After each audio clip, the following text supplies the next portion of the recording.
Hi, my name's Phil, and welcome to First Person Philosophy. Many people are familiar today with the trolley problem, first presented by philosopher Phillipa. In short, this thought experiment puts you on the switch of an unstoppable trolley going towards 5 clueless workers standing on the track. You are asked to pick between 2 terrible and unavoidable options.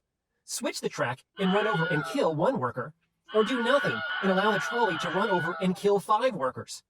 Try as you might, you can't stop the trolley or alert the workers foolishly standing on the track.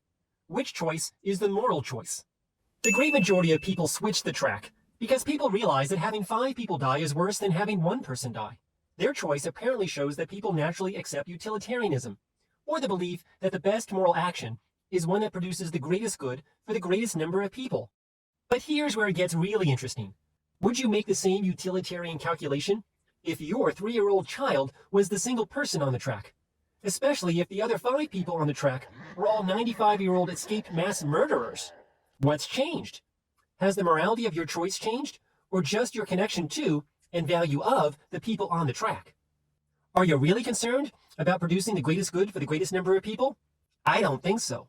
Philosopher Judith Jarvis tweaks the thought experiment in an interesting way. Now, what if you were standing on a bridge above the trolley track, which is in between the runaway trolley and the 5 clueless people standing on the track?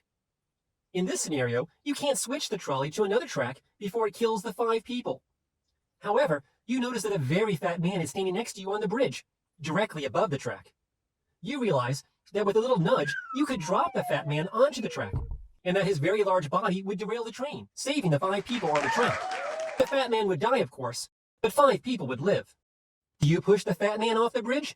Sounds great, right? Most people, however, say they cannot push the fat man to his death because that's murder. But earlier, in the original scenario, they weren't so concerned. What's changed? Why is it right to switch the path of the trolley to kill 1 person to save 5, but not to push the fat man to his death to save the same 5 people?